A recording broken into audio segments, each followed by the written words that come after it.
Hello students, myself Neha Kharga. Welcome to my YouTube channels Maths and More with Neha Kharga अपना smart study classes में। Students, आज हम real number के बारे में बात करेंगे। इस वीडियो में हम रियल नंबर की ही जानकारी प्रदान करेंगे। आप सभी के लिए ही ये वीडियो बनाया गया है। हम आशा करते हैं कि ये वीडियो आप लोगों को पसंद आए और आपके क्वेश्चंस इस वीडियो को देखने के बाद जितने भी बने आप लोग कमेंट्स के जरिए आप हमें कर सकते हैं। मैं कोशिश करूँगी कि आप लोगों की कमेंट्स में जो भी क्वेश्चंस पूछे गए हैं मैं उनकी रिप्लाई ज़रूर करूँ, मतलब मैं तैयार रहूँ आप लोगों के क्वेश्चंस के लिए। और स्टूडेंट्स, ये जो वास्तविक संख्याएं हम लोग पढ़ने वाले हैं वो एक बिहार बोर्ड वाले स्टूडेंट्स के लिए हैं और वो हिंदी में है। तो चलिए आज हम लोग बात कर लेते हैं वास्तविक संख्याएं की। तो हम लोग जानेंगे कि वास्तविक संख्याएं होते क्या हैं, वास्तविक संख्याएं आए कहाँ से, इनके लाने में योगदान किनका है। तो देखिए, इनके लाने में योगदान जो है एक साइंटिस्ट का है। और हम लोग ये चीज़ें कैसे जानते हैं, तो हम लोग एक इतिहास के पन्नों से जानते हैं। इतिहास के पेजों में जो लिखी हुई होती है वही बातों को हम पढ़ के जानते हैं कि ये चीज़ें में लाने का किसी न किसी का योगदान होता है और वो योगदान एक साइंटिस्ट का होता है। वैसे एक इतिहास की रियल नंबर की भी एक इतिहास में ही लिखी हुई बातें हैं जो हम लोग जानते हैं। तो बोला जाता है कि इतिहास में रियल नंबर की अवधारणा जो है प्राचीन काल से ही मौजूद थी, लेकिन उनकी परिभाषा और उनकी प्रूफ के लिए कई साइंटिस्टों ने अपना योगदान दिया है। बात तो सत्य है, इनमें बहुत सारे साइंटिस्टों का योगदान है और उनमें से तो एक ही साइंटिस्ट की नाम दी गई है हम लोग जो अभी पढ़ेंगे वास्तविक संख्या में और हमारे बुक में, वो है यूक्लिडिज्म का। पाइथागोरस वगैरह लोग भी हैं। तो अभी हम पढ़ेंगे यूक्लिडिज्म का। तो यूक्लिडिज्म ने कहा था कि अपने ग्रंथ और एलिमेंट्स में जो रियल नंबर की परिभाषा और उनके गुणों को जो व्यक्त कर रहे थे, तब उन्होंने एक रियल नंबर की स्थापना की थी। स्थापना मतलब वो देखे थे, ये सब चीज़ें वो देखे थे। और उनका ये कहना था कि जैसे सभी चीज़ों का परिचय होता है वैसे एक वास्तविक संख्या का भी एक परिचय होता है। उनका कहना है कि वास्तविक संख्या में दो प्रकार की संख्याएं शामिल होती हैं, एक परिमेय संख्याएं शामिल होती है, एक अपरिमेय संख्याएं भी शामिल होती है। पहले तो ये कि वास्तविक संख्याओं को संख्या रेखा पर दर्शाया जाता है, जो हम लोगों ने वास्तविक संख्या को एक संख्या रेखा पर दर्शा दिए हैं। और उनका कहना है कि वास्तविक संख्या रेखा में दो प्रकार की संख्याएं होती हैं, एक तो होती है धनात्मक और एक होती है ऋणात्मक। एक होती है धनात्मक, एक होती है ऋणात्मक। जो हमारे राइट साइड वाले जो होते हैं वो हमारे धनात्मक पॉइंट्स होते हैं, जो हमारे लेफ्ट साइड वाले होते हैं वो हमारे ऋणात्मक पॉइंट्स होते हैं। ये हमारे धनात्मक है और ये हमारे ऋणात्मक है, ऐसा कुछ मान लीजिए। देखिए, इनका कहना है कि इस रेखा पर तो हमने इन्हें दर्शा दिया, पर इसमें ना दो प्रकार की और भी संख्याएं हैं जो शामिल होती हैं। उनका कहना है कि इसमें जो दो प्रकार की संख्याएं होते हैं, परिमेय संख्या, अपरिमेय संख्या, वो भी संख्याएं इसमें शामिल होती हैं। तो अब हम लोग जान लेंगे कि हमने तो एक सीधी रेखा दर्शा दिया, एक तो कहा गया कि ऋणात्मक होता है, एक होता है हमारा धनात्मक, ये भी जान लिया। तो धनात्मक तो हम लोग जान लिए कि जो प्लस में वाला पॉइंट हो 1 2 3 से लेके अनंत तक, क्योंकि ये कभी काउंट रुकती नहीं है, काउंट तो हमेशा चलती रहेगी अनंत काल तक। और ये भी जान लीजिए कि ये पॉइंट जो होते हैं प्लस वाले, ये धनात्मक होते हैं। हमारा दायां साइड वाला धनात्मक और बायां साइड वाला जो होता है वो ऋणात्मक होता है। और ये भी अनंत काल तक चलेगी, क्योंकि इसकी भी कोई काउंट रुक ही नहीं सकती है, पर ये चलेगी तो माइनस में चलेगी। ये अब जो बात किया जा रहा है इसमें कि परिमेय संख्या होती है और अपरिमेय संख्या होती है, तो वो जान लेंगे कि अब उनको हम कहाँ पे बैठाएंगे। और अपरिमेय संख्या हमारा होता कैसा संख्या है। तो देखिए 1/2, ये 1/2 जो हम लिखते हैं 1/2, इस दोनों के बीच में जो गैप होता है या इस दोनों के बीच में ये अनंत काल जो दर्शाया जाएगा, और उस दोनों की 2 से 3 के बीच में गैप, जो 3 से 4 के बीच में जो गैप होगा, ये वाला संख्या जो है इसके बीच में लिखा जाएगा। तो ये 1/2 वाला जो संख्या होता है, ये संख्या सब जो आप पढ़ोगे, ये सब जो देखते हो, क्या बोलते हैं, रूट वाला संख्या √2, √3, √5। तो ये संख्या जो हुआ आपका 1/2, 2/3, जैसे 4/7, ये सब संख्या जो हुआ आपका, ये संख्या जो आपका हो गया वो परिमेय संख्या है। और √2, √3, √5, √7, √9, ये सब जो आपका जितना भी संख्या हो गया, ये आपका अपरिमेय संख्या हो गया। तो ये संख्या और ये संख्या इसी दोनों के बीच के गैप में बैठेगा, इसी दोनों के बीच के गैप में बैठेगा। और यही चीज़ अगर 1/2 माइनस में हो, -3/2, -4/7, ये संख्या अगर माइनस में हो तो इसी दोनों के बीच में, जैसे यहाँ गैप में बैठता था वैसे ही बैठाएंगे, तो ये संख्या परिमेय संख्या हो गया। -√2, -√3, -√5, ये संख्या जो है हमारा अपरिमेय संख्या है, और वो भी इसी गैप के बीच में मतलब बैठेगा। तो ये चीज़ें तो हम जान लिए। अब बात करते हैं हम कुछ बेसिक बातें जो जानना इम्पॉर्टेंट होता है कि ये रियल नंबर में जो है, वास्तविक संख्या में है, जो क्या क्या चीज़ें आती है और क्या क्या पॉइंट्स हमें आगे पढ़ने होंगे। तो देख लीजिए, वास्तविक संख्याएं जो होते हैं, मतलब नंबर्स की बात कर ली जाए, वास्तविक संख्या की, तो वास्तविक संख्याएं 2 प्रकार की होती हैं जो अभी हमने पढ़ा है।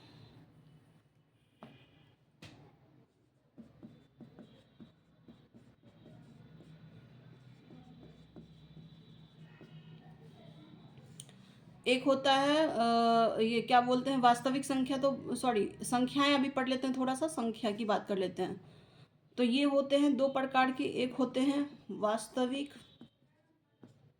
और एक होते हैं काल्पनिक।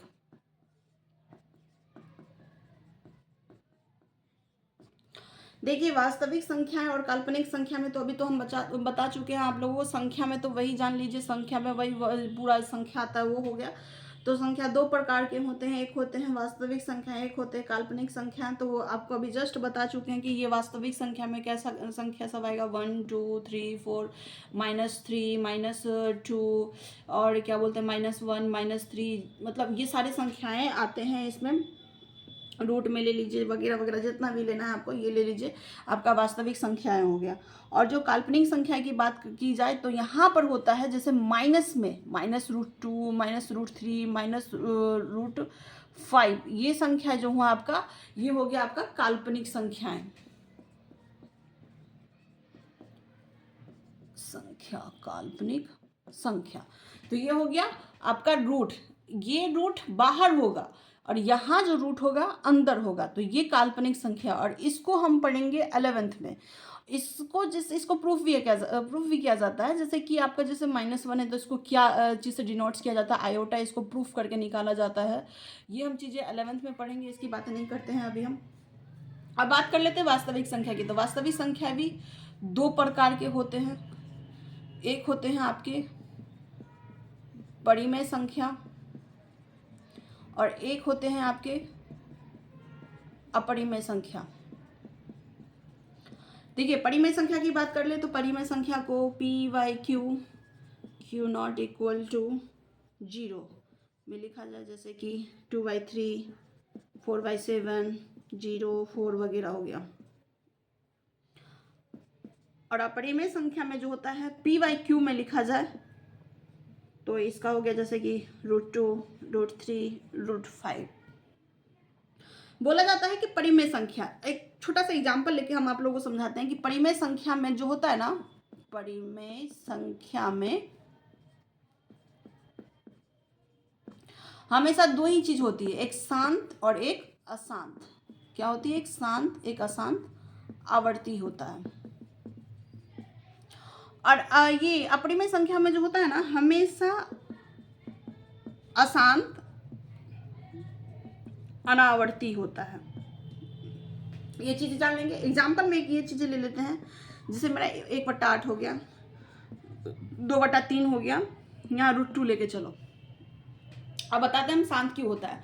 तो 8 को 1 से डिवाइड करो, 0 बैठाओ, 0 बैठाओ, 8 का 8 लगाओ, 8 दूनी 16 लगाओ, 0, 8 पंचे 40। देख लो ये कट गया, चीज़ें देखते जाओ, ये कट गया, अब कर लेते हैं 3 का 2 से डिवाइड। 2 3 जगह 18, 2 0 3 जगह 18, 2 0 3 जगह 18। ये क्या हो रहा है आपका, नहीं कट रहा है।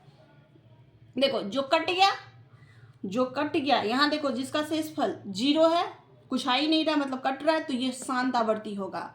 और जो कट नहीं रहा है, यहाँ पर संख्या रिपीटेड चल रहा है। क्या चल रहा है, रिपीटेड चल रहा है। जितनी बार लगाओ ना आपको 6 आएगा, नीचे में 20 बैठता ही जाएगा, मतलब शेषफल 2 ही आएगा।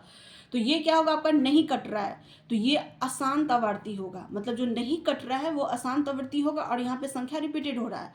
और आप रूट टू की बात अगर की जाए, तो आप रूट 2 की जब कैलकुलेट करोगे, हम कैलकुलेटर पे जब कैलकुलेट किए हुए थे इसका, तो कुछ 1.4142 समथिंग इतना कुछ आ रहा है। तो इसको ऐसे आप लोग पढ़े होंगे, क्या बोलते हैं, ऐसे पेयर वाइज में लेके चलना पड़ता है, 6 पेयर में, तो पेयर करके लेके चलना पड़ता है। तो ऐसे अगर जब आप सॉल्व करोगे ना, तो आपका ये होगा। तो इसलिए हम इसको अशांत आवर्ती कहते हैं। तो आप जानो किस लिए कहते हैं। तो देखो यहाँ क्या हो रहा है, कट रहा है, ये कट रहा है। यहाँ क्या हो रहा है, संख्या रिपीट हो रहा है, कट भी नहीं रहा है, लेकिन संख्या रिपीट हो रहा है, और नीचे एक ही संख्या आ रहा है। और यहाँ क्या हो रहा है, जो कट भी नहीं रहा है, संख्या रिपीट भी नहीं हो रहा है, संख्या क्या हो रहा है, अलग अलग आ रहा है। एक जैसा भी नहीं आ रहा है, कट भी नहीं रहा है, बस क्या हो रहा है, अलग अलग आ रहा है। तो ये अलग अलग आ रहा है, तो इसका मतलब क्या हो गया, ये अशांत आवर्ती हो गया। ये चीज़ें तो जान लिए कि क्यों हुआ। अब बात करते हैं इसमें थोड़ा सा कि जो हमारा परिमेय संख्या भी है, वो भी आपका कुछ प्रकार का है। 2 प्रकार का होता है परिमेय संख्या, एक भिन्न होता है और एक पूर्णांक होता है। चलिए, जो हमारा परिमेय संख्या वो कितने प्रकार के होते हैं, 2 प्रकार के होते हैं। एक होते हैं भिन्न, एक मिनट, परिमेय संख्या, एक होते हैं आपके भिन्न और एक होते हैं आपके पूर्णांक। तो बात कर लेते हैं भिन्न। तो भिन्न क्या, भिन्न वो जो पी वाई क्यू नॉट 0 और 1 में लिखा जाए, जैसे कि 2/3, 4/7, माइनस में ले लो 5, ये हो गया। और पूर्णांक क्या हो गया आपका, जो पी वाई क्यू में लिखा जाए, क्यू किस में, क्यू इक्वल टू 1 में लिखा जाए। तो जैसे कि -3, -2, -1, 0 से 1, 2, 3, ये सब। तो ये हो गया हमारा पूर्णांक। अब हमारा ये देख लो कि पूर्णांक जो होता है वो आपका पूर्णांक 3 प्रकार का होता है। जो पढ़ाए थे आपको सबसे पहले संख्या रेखा पे, पूर्णांक कितने प्रकार का होता है, 3 प्रकार का होता है।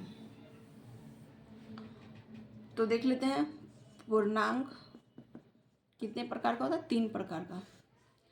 एक होता है आपका ऋणात्मक पूर्णांक,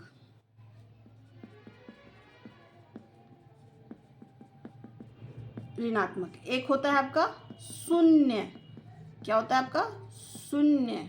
और एक होता है क्या, धनात्मक। 3 प्रकार का होता है।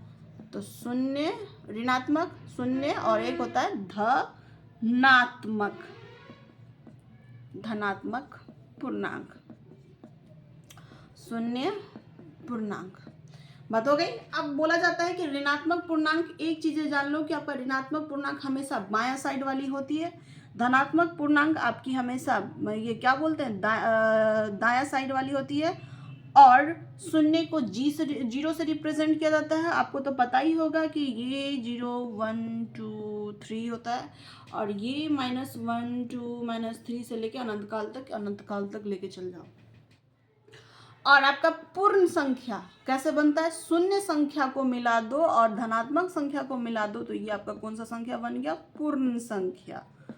तो ये हो गया आपका पूर्ण संख्या। अब देखो पूर्ण संख्या में क्या सब आएगा, तो पूर्ण संख्या में 0 से लेके पूरा 1, 2, 3 तक आएगा। ये चीजें हो गई। अब हम बात कर लेते हैं थोड़ा सा और भी कुछ बेसिक पॉइंट्स है वो भी जान लेते हैं थोड़ा। तो एक हो गया हमारा सम संख्या, क्या हो गया, सम संख्या। सम संख्या जो है ना हमारा, वो 0, जैसे 0 से लेके चलते चलो, जो खुद से भी कट सके और बाकियों को भी काट सके। ये हमारा क्या हो गया, सम संख्या। एक हो गया हमारा विषम संख्या। विषम संख्या जैसे एक तो एक से कट सके और एक स्वयं से कट सके, ऐसे संख्या को हम क्या कहेंगे, विषम संख्या कहेंगे। और एक हो गया हमारा अभाज्य संख्या।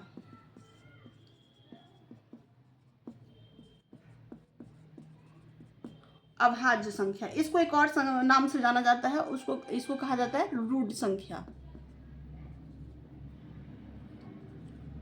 रूढ़ संख्या ऐसे संख्या को जैसे कि अभाज्य, जो अभाज्य न हो, जो रूढ़ ही ना हो, मतलब जो कट ही ना सके, इसमें भी वैसे ही संख्या आते हैं 1 3 5 7 9 11 ऐसे संख्या आते हैं। और एक होता है यौगिक संख्या।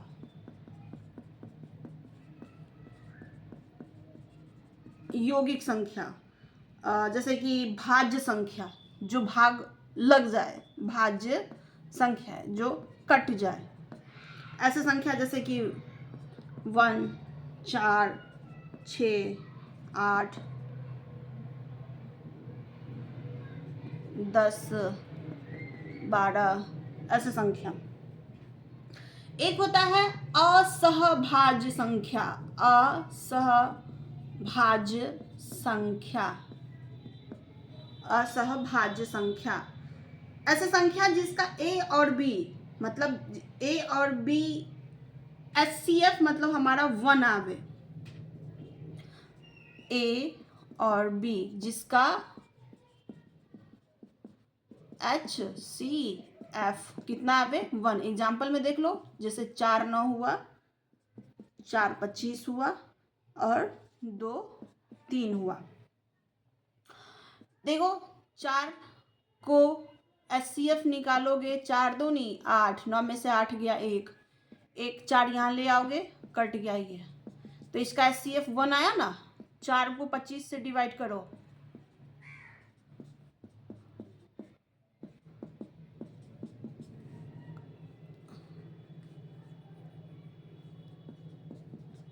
कट गया, एक आया ना। तो यही बोला जा रहा है, ऐसी संख्या, असहभाज्य संख्या का मतलब ऐसी संख्या जिसका ए और बी का HCF कितना आवे, 1 आवे, तो उसको हम क्या कहेंगे, असहभाज्य संख्या कहेंगे। ये तो जान लिया। अब कुछ किताबी पैटर्न पे भी जान लेते हैं कि कैसे इसका क्वेश्चन सॉल्व होगा। तो कुछ किताबी पैटर्न से भी हम लेके चलते हैं, तो चलो चलते हैं। देखो यूक्लिडियन विभाजन प्रमेय से तो एक क्वेश्चन देख लेते हैं इसका थोड़ा। देखो पहले तो एक फार्मूला आता है यूक्लिडियन विभाजन प्रमेय का, जो धनात्मक पूर्णांक a और b दिए रहने पर सभी अद्वितीय पूर्ण संख्या a और r विद्यमान हो, ऐसा कहना है। तो जैसे इसका फॉर्मूला लिखा होता है a = b³ + r, ऐसा होता है ना, जो हमारा 0 r से छोटा और b से छोटा, 0 से बड़ा और b से छोटा हो, ऐसा कुछ। तो देखो ये तो एक फार्मूला हुआ, और एक फार्मूला, और हम लेके चलेंगे किस चीज़ पे, तो एक 66 और 420 मेरा एक एग्जाम्पल है, क्वेश्चन बेस्ड पे है, तो चलो एक ले लेते हैं।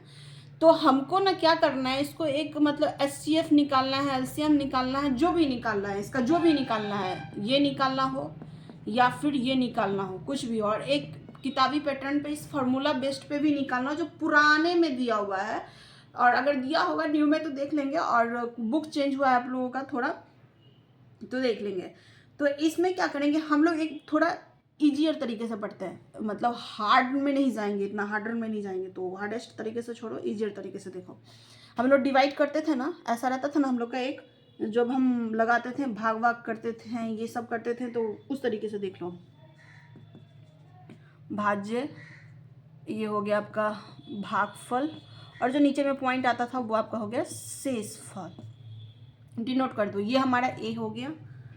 और क्या बोलते हैं, 1 मिनट, ए तो हमारा भाज्य लगेगा, तो A B Q R। अब लिख दो, ए को लिखो भाज्य बी को लिखो भाजक, क्यू को लिखो भागफल, आर को लिखो शेषफल। ऐसा। अब देखो ये तो हो गया। अब हमको बोला जा रहा है एक चीज और जान लो कि ए हमेशा बी से बड़ा होगा। ये जो पॉइंट होगा मेरा बी से बड़ा होगा, तभी तो भाज्य हो पाएगा, तभी तो भाग लग पाएगा। तो जैसे कि अभी हम मेरा 66 और 420 दिया हुआ है ना, तो हम तो नहीं समझ पाएंगे इसमें से बड़ा कौन है। तो ये चीज़ें जान लो कि ए जब भी हम लेंगे, ऐसा पुट कर लेते हैं, ए जब भी हम लेंगे तो बी से हमारा बड़ा होगा। तभी बड़ा कौन है 420। तो ये हो गया हमारा क्या, ये हो गया हमारा ए और ये होगा हमारा बी। ऐसा जान लो। अब इसको हम क्या करेंगे, अब इसको हम थोड़ा सा दर्शाएंगे। ये चीज़ें तो बता दिए यहाँ पे आपको, देख लो कैसे दर्शाएंगे। फार्मूला पे भी कैसे सेटिंग करना है, कैसे निकालना है 66 और 420 का। तो 66 और 420 का हम ले लेते हैं SCF। SCF जब हम ले लिए तो 66 छक्के लगाओ, यहाँ पे थोड़ा मल्टीप्लाई भी करके देख ले। 6 1 36 के 6, हाथ में 3, 6 1 36, 3 39, 396 आया।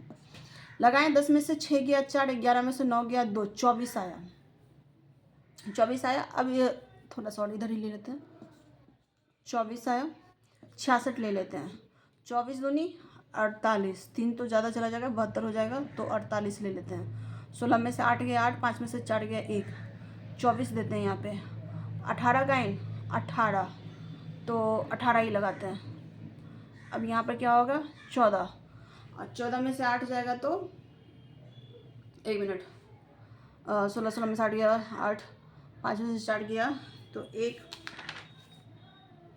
और क्या बोलते हैं 18 36 तो नहीं लगेगा, 18 ही लगेगा।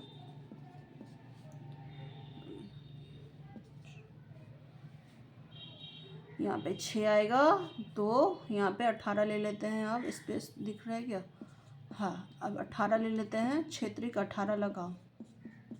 हाँ देख लो ये क्या हो गया आपका 6 से कटा। आप लोग बचपन में पढ़े होंगे ना SCF भाग विधि वाले जो आते हैं, तो ये देख लो ऐसा सिस्टम आपका क्या हुआ। यहाँ पे लगा दिए, इतना आया आपका क्या बोलते हैं शेषफल इतना आया, शेषफल इतना आया। तो अभी तक ये संख्या कटा नहीं, तो ये प्रोसेस चलाएंगे। यहाँ अगर ये संख्या अभी भी इससे बड़ा रहता तो फिर इसको डिवाइड करते हैं, फिर भागा लगाते तो फिर जब यहाँ पर संख्या छोटा आ जाता तो क्या करते, फिर ये संख्या को यहाँ ले आते। लेकिन अभी ये संख्या छोटा हो गया, तो अब इसको क्या करेंगे, ये वाले संख्या को यहाँ शिफ्ट कर देंगे, मतलब उठा के यहाँ ले आएंगे। SCF में यही नंबर है कि महत्तम समावर्तन, ऐसे मतलब हाईएस्ट कॉमन फैक्टर, जो आपका हाईएस्ट पॉइंट हो उससे हम फैक्टर करेंगे 24। अब अभी इसको यहाँ इसको डिवाइड करेंगे, कर लिए। फिर यहाँ पे आया, ये आया, उसके बाद फिर क्या करेंगे, इसको यहाँ ले आएंगे, फिर इसको ले आएंगे, तो फिर इसको लगा देंगे। अब जब ये यहाँ पर कट गया मेरा, तो ये हमारा मतलब 66 और 420 का SCF अगर आपसे कोई पूछे तो आपका आंसर कितना आएगा, 6 आएगा। अब आप बोलोगे कि मैम फार्मूला पे दिया हुआ है तो उसको कैसे सेट करें, तो एक चीज़ देख लो यहाँ पे आप लोग, ये तो जान गए ना, ये हमारा A हो गया, ये हमारा B हो गया, ये हमारा Q हो गया, ये R हो गया। इतना जान लो तो लिख दो। A कितना था आपका 420, B कितना था आपका 66, शेष कितना ये सॉरी भागफल कितना आया, तो आपका 6 आया, और शेष कितना आया आपका, तो 24 आया। कर दिए। अब इसमें से बड़ा कौन है, ये है 66, तो 66 यहाँ ले आओ। उसके बाद 24 से डिवाइड कर लगवा रहे हो तो करवा रहे हो, तो ये 24 यहाँ दो। आपका भागफल कितना आया 2 आया, 2 लिख दो, और शेष कितना आया 18 आया, 18 लिख दो। अब यहाँ पर बड़ा आपको कौन दिख रहा है, इस सब में से 24 दिख रहा है, तो 24 को यहाँ लाओ। किससे लगा रहे हो, 18 से लगा रहे हो। कितना शेष भागफल आया 1 आया, 1 2, और शेष कितना आया 6 आया, 6 दो। फिर एक चीज़ें देख लो आप, 6 तो 6, फिर यहाँ पे क्या करो 18 यहाँ ले आओ, और उसके बाद 6 यहाँ दो। किससे कर रहे हो, 1 मिनट, 18 यहाँ आ गया, 6 से कर रहे हैं। तुम्हारा भागफल कितना आया 3 आया, और शेष कितना आया 0 आया। मतलब रुक कहाँ पे गया, यहाँ पे 6 पे आके रुक गया, मेरा 6 से कट गया। तो इसका आंसर कितना हुआ, तो इसको बोलेंगे यूक्लिडियन विभाजन प्रमेय, यूक्लिड विभाजन प्रमेय से 66 और 420 का SCF कितना आया आप लोगों को? 6 आया। मतलब 66 और 420 का HCF 6 आया। 6 आंसर हो जाएगा। तो ये एक तरीका हुआ इजीएस्ट में, आप ऐसे दो और बना। ये तो समझ गए। एक और इजी है, एक और तरीका से ये बनेगा, ये चीजें भी देख लेते हैं हम।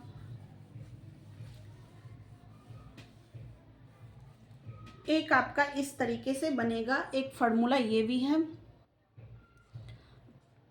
एलसीएम गुने HCF, मतलब पहली संख्या गुने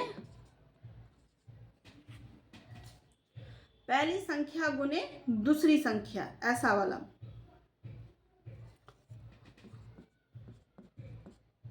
दूसरी संख्या। चलिए ये तो हो गया ऐसा वाला। तो कितना पॉइंट था? 66 और 420 का था। तो देखिए 66 और 420 का एक एलसीएम लेते हैं इस तरीके से, और 420 का अलग अलग ले लेते हैं। लगाइए 2 से, 2 तिया 6, 2 तिया 6। यहाँ पर क्या होगा ना, जो भागफल लिखते हैं ना, 2 तिया 6 कितना कितना बार में लगाए, सिर्फ वही पॉइंट लिखना है। 3 से लगाइए, 3 एकान 3, 3 एकान 3। 11 से लगाइए, 11 का 11, 1 आएगा। तो देखिए कितना आया यहाँ पे इसका एलसीएम। तो देख लीजिए, एलसीएम लिख दीजिए, 66 का एलसीएम आ गया 2 गुने 3 गुने 11, और क्या बोलते हैं 420 का लिख लीजिए। तो 2 से लगाइए, 2 दूनी 4, 2 एकान 2 0। फिर उसके बाद 2 से लगाइए, 2 एकान 2 0, 2 पंचे 10। फिर उसके बाद आप यहाँ पर क्या कीजिए, 3 से लगाइए, 3 तिया 9, 3 पचे 15। फिर उसके बाद 5 से लगाइए, 5 सत्ते 35 और 7, 1 आया। तो यहाँ पे कितना आ गया? 420 का कितना आया? तो 2 गुने 3 गुने 5 गुने 7 आया। ये आपका आ गया। अब हम देखते हैं कि जो मेरा आ गया है HCF और LCM। तो अभी हमको 66, क्या बोलते हैं, 66 और 420 का क्या निकालना है? HCF निकालना है। तो देख लीजिए, ऊपर में कितना है? 2 है, नीचे में भी 2 है, हाँ है, तो ले लिए, 1 ले लिए। ऊपर में 3 है, ले लिए। नीचे में 3 है, हाँ ले लिए। तो ऊपर में 2 और नीचे में भी 2। अगर एक ऊपर में जैसी संख्या ऊपर में है, अगर नीचे भी सेम संख्या है, तो उसमें से 1 ले लेंगे। अगर ऊपर में 3 है, ले लिए, नीचे में भी 3 था, ले लिए। ऊपर में 11 है, क्या नीचे में 11 है? देख लीजिए, नहीं है ना, तो नहीं लेंगे। अब बात करें नीचे की संख्या की, नीचे में 5 है, क्या ऊपर में 5 है? नहीं है, तो नहीं लेंगे। नीचे अब 7 की बात करते हैं, 7 नीचे में है, क्या ऊपर में है? नहीं है। मतलब समझ चुके हो आप लोग कि अगर जो संख्या ऊपर में हो और नीचे में ना हो, अगर नीचे में हो और ऊपर में ना हो, तो वो संख्या हमको लेना ही नहीं है। तो इस दोनों का HCF कितना आ गया? कि इसका 66 और 420 का देख लो 6 किसका है? ये HCF 66 और 420 का है ये। तो ये हम ले लिए। अब क्या निकालेंगे? LCM। तो LCM में देखो क्या करोगे, 2 ऊपर में है, 2 है, ले लिए। उसके बाद क्या करना है? रिपीटेड नहीं करना है। 3 सारा में से 1 1 हो गया। तो 3 गुने 5 गुने 7 गुने 11। अब इसको गुना करो, 4620 आएगा तुम लोगों को, ये आया।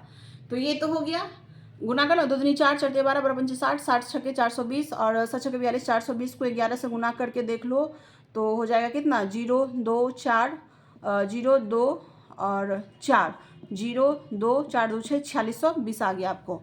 तो ये चीज़ें जान लिया, ये चीज़ें आप लोग जान लिया। तो फिर क्या करोगे आप लोग, ये मेरा निकल गया ट्रिकी वाइज में। अब हमको इतना ही पॉइंट लाना है इस फार्मूला बेस्ड से। तो देख लो, आपका LCM और HCF फार्मूला बेस्ड से हमको लाना है। तो क्या करेंगे, तो हम क्या कर लेंगे, पहले पहली संख्या और दूसरी संख्या पुट कर देंगे। ये फार्मूला है हमारा, LCM गुने HCF इक्वल टू पहली संख्या इंटू दूसरी संख्या, है ना। तो इसको क्या करेंगे, पुट कर देंगे। तो हमारा कितना था? LCM देख लो, पहली संख्या पहले लिख लो। पहली संख्या दिया रहा अगर कोई किताब में 66, और दूसरी संख्या भी आपको दिया है 420, और आपको HCF भी आपको निकल चुका है। आपको यहाँ से HCF निकल गया ना 6, आपको LCM निकालना है। HCF भी आपका निकल चुका है 6। जब आपका HCF निकल चुका है तो आपको क्या ज्ञात करना है, LCM ज्ञात करना है, LCM ज्ञात करें। तो क्या करोगे अब आप लोग, तो LCM ज्ञात करना है तो आप लोग क्या करो यहाँ पे, तो यहाँ पे ले लो LCM ज्ञात करना है तो LCM ले लो 6 ले लो, ऐसे आपका LCM ऐसे है ना, लिखा हुआ है ना LCM गुने HCF, LCM गुने HCF इक्वल टू क्या, पहली संख्या गुने दूसरी संख्या, मतलब पहली, यहाँ सॉल्व करते हैं अच्छे से। देखो फॉर्मूला क्या था,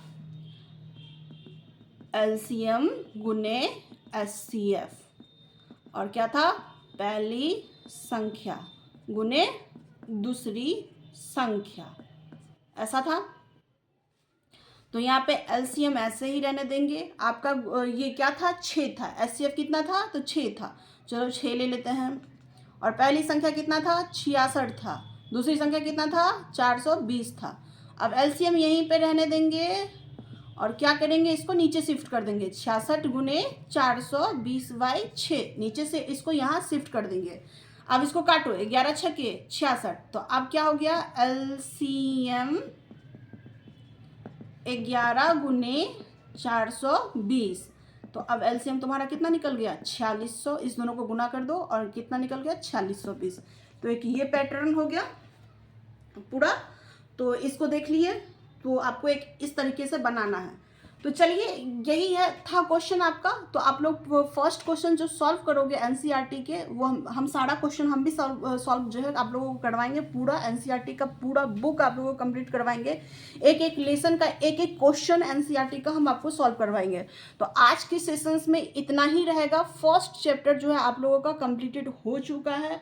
कल हम लोग NCERT के फर्स्ट चैप्टर का सारा क्वेश्चन सॉल्व करेंगे, इसी वीडियो में आएंगे कल, फिर मिलेंगे आप लोगों से हम यहीं पे NCERT के सारे क्वेश्चन के साथ। तो आप लोग भी ट्राई कीजिए, पहले खुद से भी सॉल्व करके देखिए, और कल तो हम करने ही वाले हैं। तो आपको नेक्स्ट वीडियो में आप लोगों को मेरा NCERT का फर्स्ट चैप्टर का पूरा कैलकुलेशन दिख जाएगा, आप लोगों को वीडियो पहुँच जाएगा।